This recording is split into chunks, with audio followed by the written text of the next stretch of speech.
শুনেন, এই 4টে বাণী দিয়ে যাই, এই 4টে বাণী কাজে লাগবে। এই বাবারা মায়েরা ভালো করে শুনবেন, সংসার যারাই করবেন এই 4টে বাণী শুনবেন। এই বলবো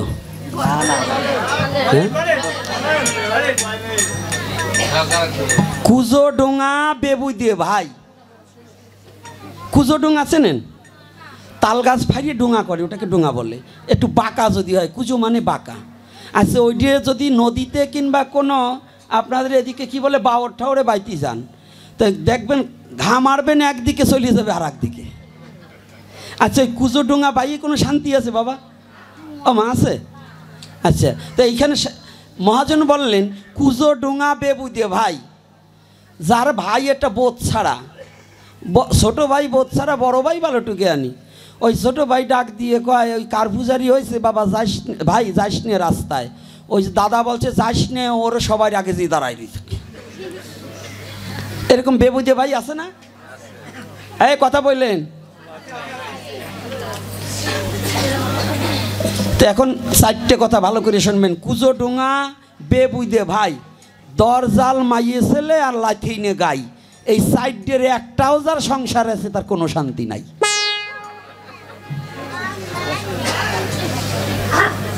কথাটা বলছেন?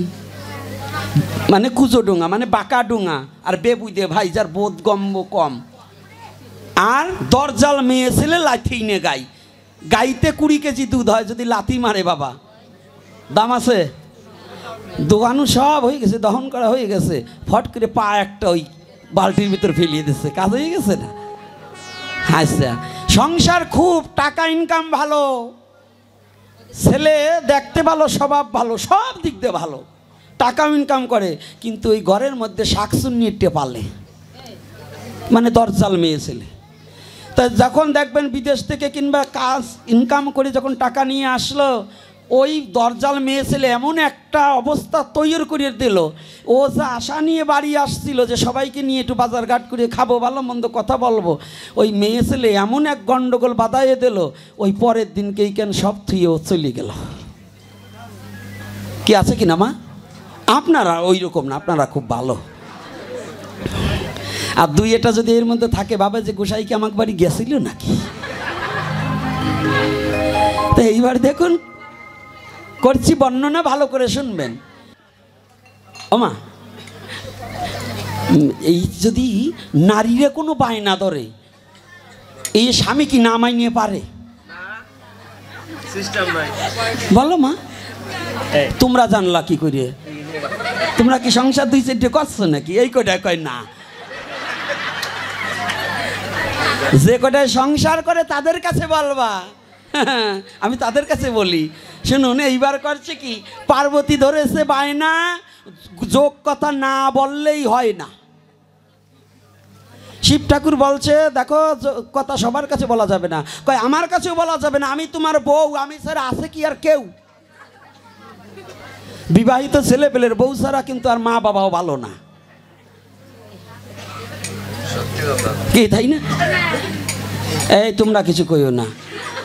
কি বাবা, যারা বিয়ে করছেন বলেন, বউ ছাড়া আর মা বাবাও কি ভালো লাগে অনেকের? সবাই যে এক গোয়ালের গরু তা না। যারা বেশি বউ প্রিয়সী লোক, এই বউ প্রিয়সীগুলো কিন্তু সমাজের মধ্যে একটা বিশৃঙ্খলা বাঁধায়, ভালো জায়গায় আগুন ধরায়। কয় আমার বউর যে কি যে গুণ, বিজে কাষ্টেও ধরায় আগুন। আগুন ধরানি বউ আছে না?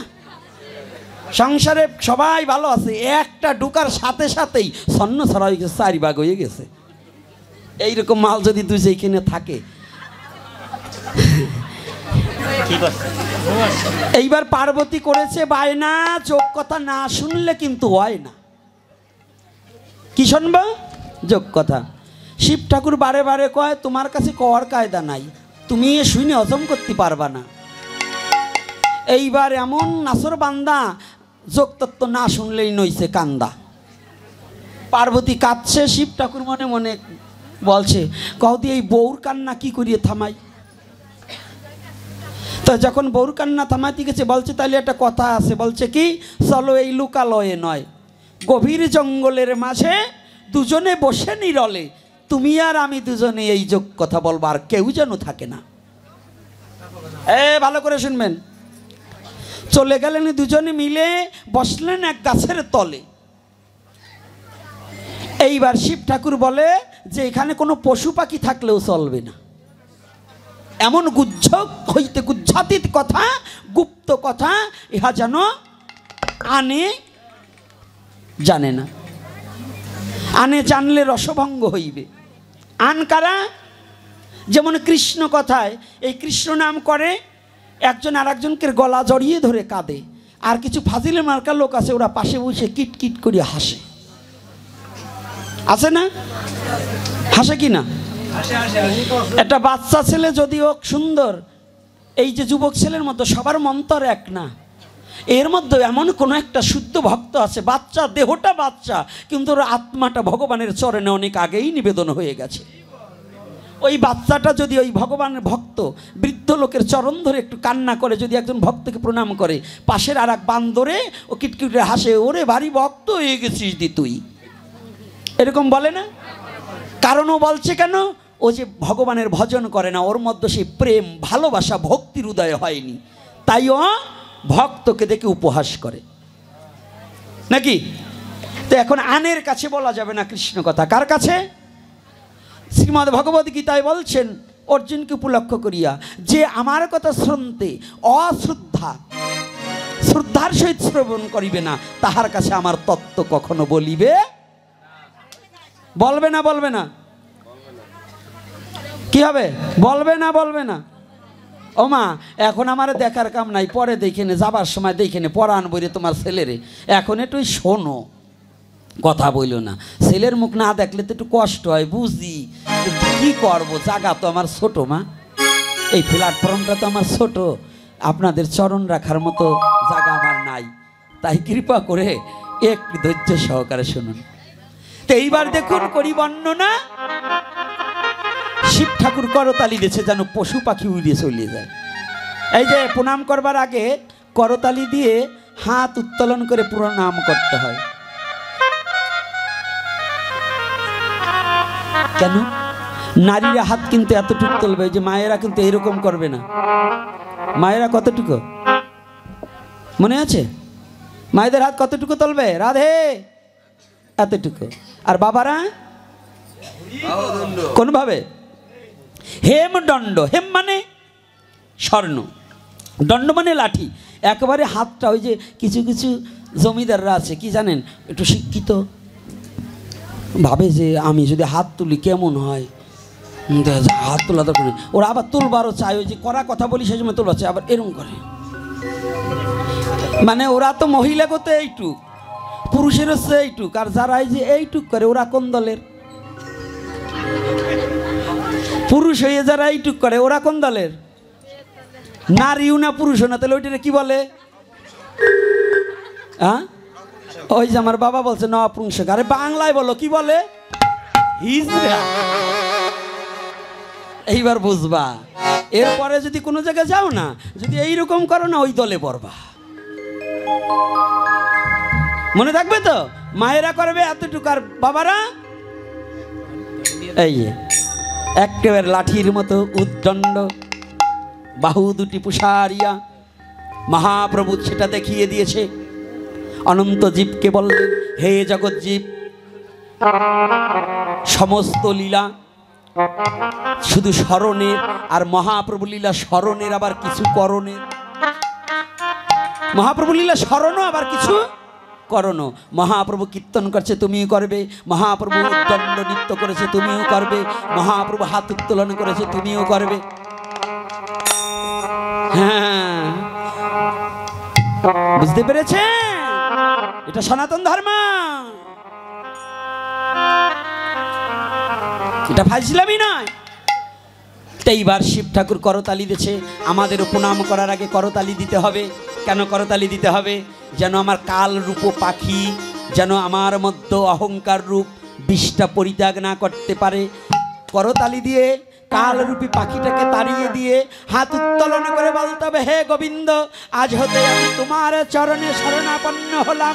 তুমি করুণা করে একটি একটিবার তোমার শরণে আমাকে আশ্রয় দাও, আশ্রয় দাও।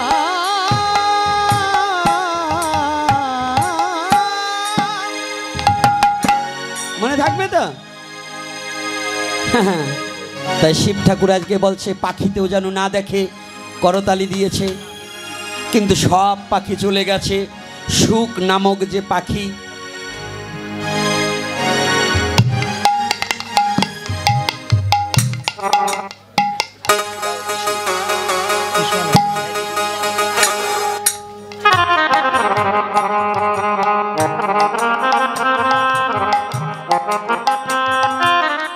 সুখ নামক যে পাখি ছিল, যখন শিব ঠাকুর করতালি দিল তখন ওই পাখিটি ঘুমান্ত অবস্থায় ছিল, ঘুমিয়ে রয়েছে। ঘুমালে পরে কিন্তু মানুষ মরা, তাই না বাবা? ঘুমালে মরা না? পাখি যখন ঘুমিয়েছিল, শিবের করতালি টের নাহি পেল, ঘুম অবস্থায় রইল। শিব ঠাকুর ডাক দিয়া পার্বতীরে বলে, আমি যত কথা বলবো হুদি বা তার ফলে। কথার একটা সায় দেবে, কি দেবে? সায়। কি? কথা বলার সাথে হ্যাঁ এইগুলো হচ্ছে সায়। কথার এটা কি সায় না? এই যে আপনারা বলেন হ্যাঁ ঠিক, এক জায়গা যাই তো বাবা ঠিকের সাথে আমার পার্টি বন্ধ হয়ে যাওয়ার কায়দা। একটা ছেলে ছোট, যে কথা বলি ঠিক ঠিক মানে লাভ দিয়ে ওঠে। বাবা একটু ভয়, ও কে শোনে, মানে ওর এত আনন্দের উদয় হয়েছে, ও লাভ দিয়ে ওঠে। তাই এখন ছোট শিব ঠাকুর বলছে তুমি আমার কথা একটু সায় দেবে। বলছে কি বলবো? বলছে হ্যাঁ বলবে, বলবে।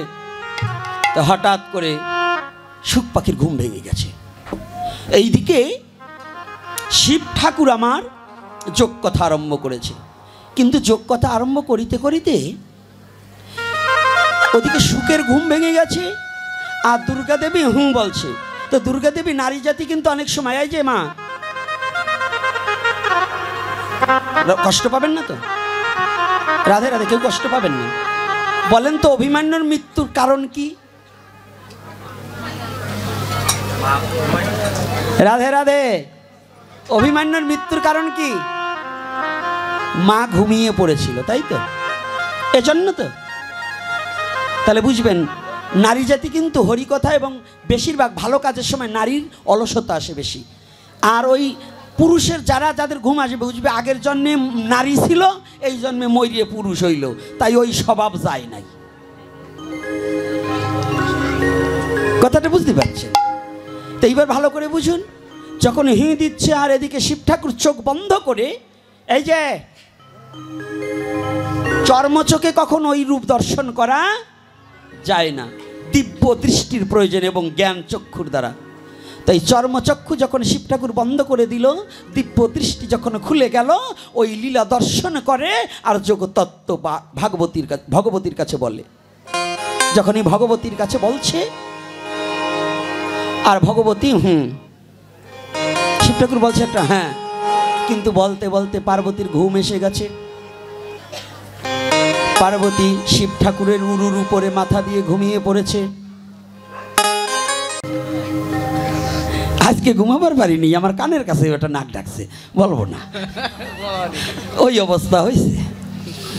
তো যখনই ওই অবস্থা হয়ে গেছে, শিব ঠাকুর ও পার্বতী, ও শিবানী, হ্যাঁ তুমি ঘুমাইছি কখন? কই আমি যে কখন ঘুমাইছি আমি তো বলতে পারবো না। বলছি তাহলে এই যে দিল কে? আমার কথার সায় দিয়েছে কে? কই না তো, এখানে তার কেউ নেই। হঠাৎ করে শিব ঠাকুর উত্তর নয়নে যখন চায়, দেখতে ওই ডালে একটা সুখ পাখি বসা রয়।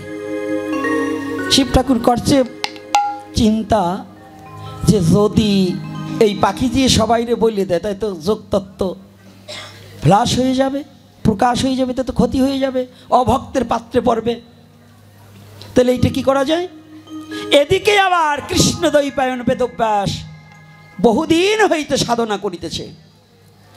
মা বিচিকা মানে ঘিতাচি যিনি, তিনি সাধনা করছে, প্রভু এমন একটা সন্তান দাও যে সন্তানের দ্বারা আমার অব্যক্ত কথা যেন বিশ্বজগতে ব্যক্ত হয়। বিচিকা বলছে, হে গোবিন্দ, আমাকে এমন একটা সন্তান দাও যে সন্তানের দ্বারা বিশ্বজগতে হরিনাম প্রচার হয়। বুঝতে পেরেছেন মা বাবার চাওয়াটা কি? এই আপনারা চান কি আপনার ছেলে ডাক্তার হবে, জজ হবে, ব্যারিস্টার হবে, ভালো চোর হবে, তাই না? চান কি না?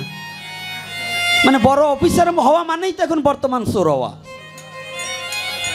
কোনো মা বাবা চায় না আমার ছেলেটা শুদ্ধ কৃষ্ণ ভক্ত হোক। আরে চোরে তো সারা এক মাস বইরে খুসাইয়ে যা চুরি করবে, ভালো শিক্ষিত অফিসার এক কলমের কোচায় তার চেয়ে 1 বছরেরটা চুরি করে রাখবে একদিন। কি তা আমাকে অনেক মায়েরাই ভাবে আমি বড় অফিসারের মা হব, মানে আমি বড় চোরের মা হব। তা সবাই যে তা না। তো এই জন্য প্রতিটা মা বাবার উচিত কি একটা সন্তান জন্ম দেওয়ার আগে ভগবানের কাছে প্রার্থনা করা উচিত, গোবিন্দ আমাকে এমন একটা সন্তান দাও যে সন্তান যেন তোমার সেবায় লাগে, তোমার সেবায় লাগে, এমন একটা সন্তান প্রতিটা মা বাবার চাওয়া দরকার। একদিন এখন চাপিয়ে আনতে হয়, ওদিকেতে ঘন্টা পড়ে যায়, আমার কথাও চাপাতে হয়। তো এইবার কি করেছে জানেন? এদিকে বিচিকার ধারণা, ব্যাসের সাধনার, শিবের তাড়না, 3-এ একটা সন্তান হয়। কি করে? শিব ঠাকুর মনে মনে চিন্তা করলো এই পাখিকে ছেড়ে দিলে যদি চতুর্দিকে ছড়িয়ে যায় তবে কি? ওনার হাতে ছিল ত্রিশূল, ক্রোধা অবস্থায় ওই ত্রিশূল ফিকে লাগায়, ওকে বধ করে আসবে। সুখ আগে আগে যায়, ত্রিশূল পিছু পিছে, কোথাও দাঁড়াবার জায়গা নেই। এদিকে মা বিচিকা ঘাগরি কাকে লইয়া জল আনিবার যায়। হঠাৎ করিয়া ঋতুবতী নয়, ঋতু না হলে তো একটা মায়ের সন্তান হয় না, কিন্তু মা অমনি জল ভরিতে যাবার ছলে উড়োতে একটা আঁচড় দিলে, আঁচড় দিলেই অমনি রুধির দ্বারা বাহিরে বেরিয়ে যায়। সুখ অমনি চিন্তা করলো এইবার আমার জনম ভালো। সুখ পাখির দেহ পরিত্যাগ করে সূক্ষ্ম দেহটা নিয়ে ওই মায়ের রুধি ধরে মা বিচিকার গর্ভে প্রবেশ করায়। জয় নিতাই গৌর হরি।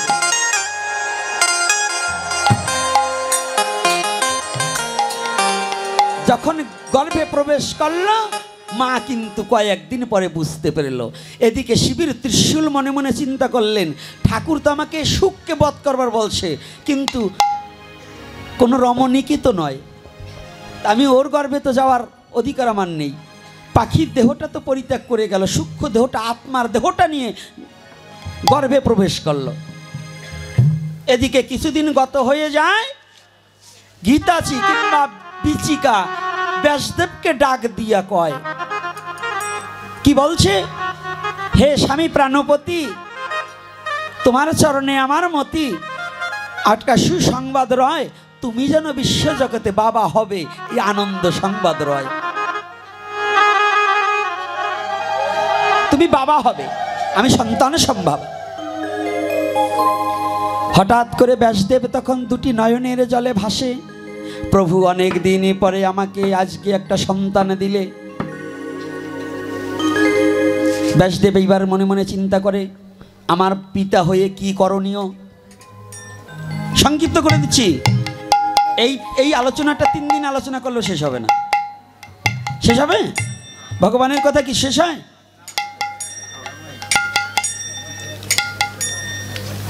ব্যাসদেব বলছে, আমি পিতা হয়ে আমার করণীয় কি গো, আমার কর্তব্য কর্ম কি? মাতা পিতার কর্তব্য কর্ম আছে না? এখন নেই। ব্যাসদেব বলছে, আমি পিতা হয়ে কর্তব্য কর্ম করব কি?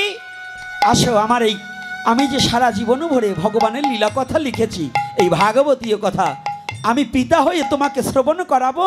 তুমি আমার রমণী হয়ে শ্রবণ করে, যাতে তোমার কর্ণ দ্বারা আমার সন্তান গর্ভে রয়েছে, ও যেন এই হরি কথা শ্রবণ করে। এই যে যুবক ছেলেরা যারা বিয়ে করেছো, স্ত্রী ধরে বায়না, ভালো টাচ মোবাইল না দিলে হয় না, টাচ ফোন কিনে দাও, ডাসা ডাসা পেয়ারা খাওয়াও, আর মুরগির ঠ্যাং না খাওয়ালি সন্তান হৃষ্টপুষ্ট হবে না। ওই যেগুলো গর্বে বাচ্চারাইকে মুরগি খাওয়া, ওই সন্তান বাইরে ওই মুরগি যেমন এক জায়গায় দাঁড়াতে পারে না, আর ওই যে মুরগি খাওয়া সন্তানগুলো পৃথিবীতে আসে, ওরা ওই এক জায়গায় দাঁড়াতে না, কুরকুর করে বেড়ায়। ওদের কোনো ধর্মকর্মে মন লাগে না। এজন্য সনাতন ধর্মে করেছে বর্ণনা, গর্ভে সন্তান আসলে নারীদের মাংস খাওয়া চলে না। রাগ করছেন নাকি কর্তারা? আর করলেও কিছু ভয় নাই। যারা পোলট্রি মুরগির ব্যবসা করে কয় গুসাই আমাকে ব্যবসা রসাতলে দিবার ব্যবস্থা করে না, ব্যবসায় কেউ ব্যবসা মার বাঁচে না, আর সবাই খাইও। ওটা তো নিরামিষ মুরগি না কি? ওরা তোর বাইরে আর কিছু খায় না। যাক, রসিকতা করার সময় নাই। আজকে যদি পিছনে ওই বোঝা না থাকতো তাহলে আজকে দুইটি ধরাই দিতাম, কিন্তু আর কায়দা নাই। পিছনে যদি বোঝা থাকে বলা যায় কিছু? বলা যায়? তাহলে কিছু বলা যায় না। এই কথা বলবে না, চুপ, সামনে বসছো। তো এইবার ব্যাসদেব হরিকথা বলছে, শুনছে কে? বিচিকা। ভালো করে শুনবে। এই হরিকথা যখন শুনছে, গর্ভে বসে সুখদেবের তত মায়া পরিত্যাগ হচ্ছে। এইবার একে একে সন্তান পৃথিবীতে আসে না, সুখদেব নিজে ইচ্ছায় আসে না। গোবিন্দকে করছে বর্ণনা, গোবিন্দ আমাকে এত তাড়াতাড়ি পাঠাইও না, যদি আমাকে বিশ্ব জগতে পাঠাও, আমার পিতার বদন হইতে হরিকথা আর আমার শোনা হবে না। তো এইবার যখনই ভগবান সুখদেবকে নির্দেশ দিলেন, 16 কলা পূর্ণ হয়ে গেছে, এবার তুমি প্রবেশ করো। গর্ভে থেকেই সুখদেব পূর্ণ ভাগবত হয়ে গেলেন। রাধে রাধে। যারা আমরা বলি আজকাল অমক পণ্ডিত, অমক শিক্ষিত, এম ডাবল MA BA, এই আসতে কথা বলস কেন? কোনো কথা হবে না। এই সার্টিফিকেটের কোনো প্রয়োজন নাই।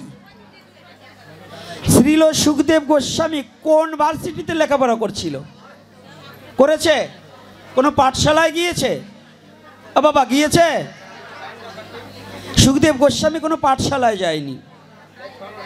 তাহলে সে ভাগবত বক্তা হলেন, তাও কোথায়? হরিদ্বার ব্রহ্মকুণ্ডে সরস্বতী নদীর পারে। তো এত বড় একজন বক্তা, সে কিন্তু জীবনে কোনোদিন স্কুল কলেজে যায় নাই। সূক্ষ্ম দেহটা নিয়ে, এই কি খাচ্ছ? এই মা কি খাচ্ছ? ওঠো, এই ওটা ঠেলে নামাও। ও হরিকথা শুনবার আসেনি, ও খাবার হয়েছে।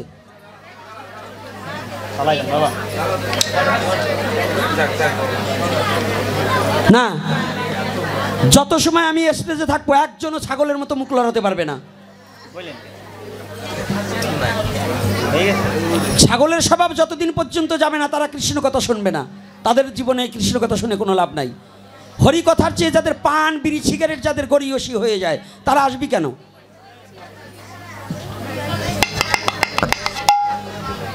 এত সময় বসে যে আলোচনা করলাম যে পান খেলে মুখ ধুয়ে আসতে হয়, আর সেই অকামগুলোই আমার সামনে বসে করবে, এটা মেনে নেব কেন?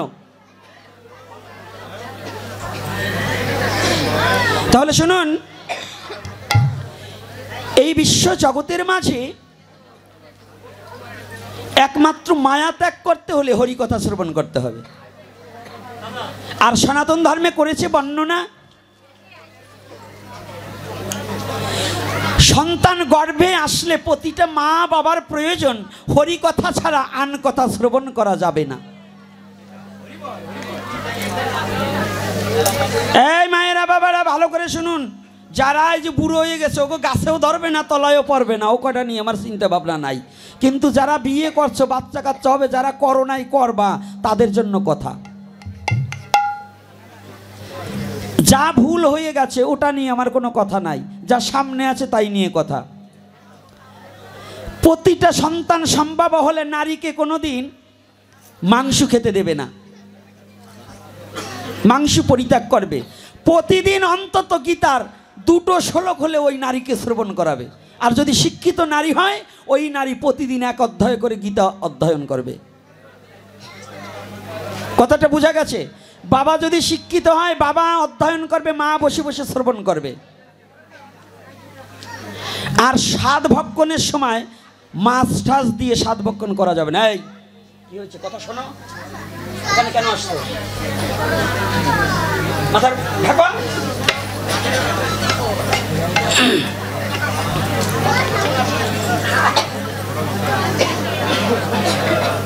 কাছে বসলে মা কথা বলো না বাবা, তোমরা আমার মা না, একটু কষ্ট পাই মা, একটু কষ্ট পাই বাবা, ক্ষমা করবা মা। কারণ আমার এই হরি কথার সময় যদি আন কথা হয় না মা, খুব আঘাত লাগে বাবা, ক্ষমা করবে। কারণ আমি চাই না, তোমরা তোমার মা, তো মাদের ব্যথা দেবো কেন? তো এইবার প্রতিটা মা বাবা শুনবে, স্বাদ ভক্ষণে মাছ দেওয়া যাবে না। আপনাদের কি রীতি আছে না স্বাদ ভক্ষণে মাছ দেয়? কি অনেক জায়গা দেয় না? এইটাকে মাছ দেওয়া বন্ধ করবেন। একজন শুদ্ধাচারী ভক্ত দ্বারা রন্ধন করে ভগবানের ভোগ লাগিয়ে সেই মহাপ্রসাদ ওই মাকে প্রসাদ পাইয়ে দেবেন। কথাটা মনে থাকবে? এই কুসংস্কারগুলোকে বন্ধ করুন। আপনারা বৈষ্ণবীয় এবং ভাগবতীয় রীতিনীতি পালন করার চেষ্টা করুন। ভাগবতীয় রীতিনীতি পালন করার চেষ্টা করুন। আর যারা যারা এই যে যুবক বাবারা মায়েরা যারা আছেন, আমার কথাটা হচ্ছে এখানে শ্রীল সুখদেব গোস্বামী 16 বছর রইলেন সূক্ষ্ম দেহ নিয়ে, কিন্তু এই পঞ্চভৌতিক দেহটা নিয়ে নয়। যেদিন মা এই চিন্তা ভাবনা করলেন, হঠাৎ করে মার একটু নিদ্রা হলো, ওই সূক্ষ্ম দেহটা নিয়ে পৃথিবীতে প্রকাশ পেয়ে মায়ার বাতাস লাগেনি, অমনি সে যোগ বলে পুণ্য একটা 16 বছরের দেহ প্রাপ্তি হয়ে গেল। রাধে রাধে। মহাত্যাগী সুখদেব গোস্বামী কি, মহাত্যাগী সুখদেব গোস্বামী কি, জয় নিতাই গৌর হরি বলে। এই যে সুখদেব গোস্বামী হইল, কমিটিরা তো মিষ্টি টিষ্টি খাওয়াবা না?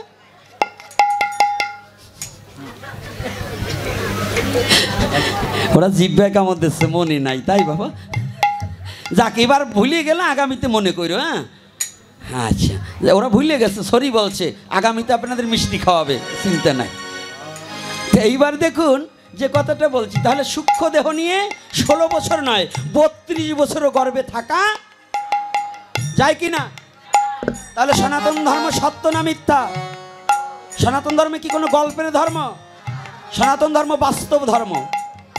এই যুবক ছেলেরা যারা সনাতন ধর্মে তোমরা বলো, অনেকে তোমাদের ব্রেন ওয়াশ করে যে ওটার ধর্মে কিছু নাই। ও বুঝলো কি করে? বাজারে গুড় কিনতে যান, গুড় ভালো না মন্দ না খেলে বোঝা যায়? বোঝা যায়? তাইলে যারা বলে সনাতন ধর্মে কিছু নাই, বুঝবে ওটা বানর ছাড়া আর কিছু নয়। কারণ ও তো সনাতন ধর্মে সাধনাই করে নাই, তো বুঝলো কি করে যে এটা ভালো না? আর যদি তোর বসতে হয়, গলায় তুলসীর মালা নিবি, নিরজনে বসে বসে হরিনাম করবি আর কাঁদবি, নয়ন জলে ভাসবি, কয়েক জন্ম পরে সনাতন ধর্ম কি তা বুঝতে পারবি। বহুত জন্মের পুঞ্জিত ফলম হেন জন্মলা ভয়েতে। এজন্য যারা মনে করে সনাতন ধর্মে কিছু নাই, তাদের জানাই এই ফালতু কথা জগতে বইল না, নাইলে ভবিষ্যতে কিলের আর জায়গা থাকবে না। এই জন্য বাবা করি বিবেচনা, কেউ কোনো কারো ধর্ম নিয়ে নিন্দা চর্চা করা ভালো না। আমার স্বধর্ম আমার প্রতিপালন করা একান্ত প্রয়োজন। আছে কি না? আছে তো? তা আজকে আমার এই কথার মধ্যে যারা ব্যথা পেয়েছেন, নিজ সন্তান রূপে ক্ষমা সুন্দর দৃষ্টিতে দেখবেন। আর হরি কথা আর এগোনো যাবে না, কারণ এদিকে অধিবাস হবে। আমি আজকের মতে হরি কথা এখানেই বিশ্রাম দিতে চাই। সুখদেব গোস্বামী প্রকাশ পেল, আমার হরিকথা বিশ্রামে রহিল। আবার যদি কোথাও দেখা হয় সেদিন হরিকথা বলবো, জানিবে দিচ্ছি। জয় শ্রী রাধে। আজকের মধ্যে